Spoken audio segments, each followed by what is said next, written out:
ঈদ যাত্রার তোড়জোড় শুরু হয়েছে। দূরের যাত্রার জন্য প্রথম পছন্দ রেল।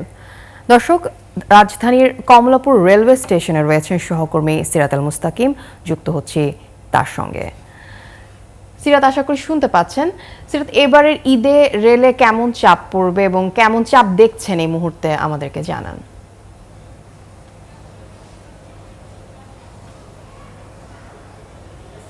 ধন্যবাদ আফিফা। আমি এই মুহূর্তে আছি কমলাপুর রেলওয়ে স্টেশনে। মূলত এবছর কিন্তু শতভাগ যে ঈদ যাত্রা যে ট্রেনের টিকিট সেটি কিন্তু শতভাগ অনলাইন করা হয়েছে, যার কারণে কিন্তু আসলে মূলত কমলাপুর রেল স্টেশনে তেমন একটা ভিড় দেখা যাচ্ছে না।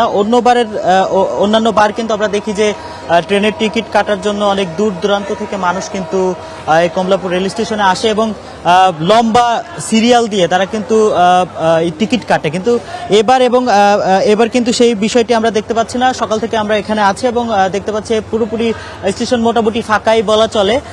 গত 14 মার্চ থেকে কিন্তু ঈদ যাত্রা যে ট্রেনের টিকিট, সেই ঈদ যাত্রা ট্রেনের টিকিট বিক্রি শুরু হয়েছে এবং আগামী 24 মার্চ থেকে কিন্তু সেই ঈদ যাত্রা শুরু হবে।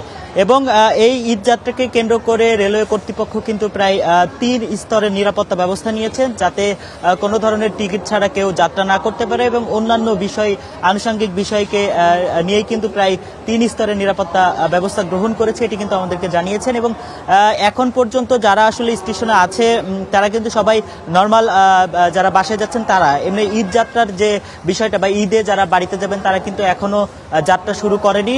অর্থাৎ 14 মার্চে যে টিকিট বিক্রি হয়েছে সেটির যাত্রা প্রথম যে ঈদ যাত্রা শুরু হবে কিন্তু 24 March. Afifa, Kamalapur rail station থেকে এই ছিল আমার কাছে সর্বশেষ। সিরাত, ধন্যবাদ আপনাকে। দর্শক, কমলাপুর রেলওয়ে স্টেশন থেকে আমাদের সঙ্গে যুক্ত হয়েছিলেন সহকর্মী সিরাত আল মুস্তাকিম।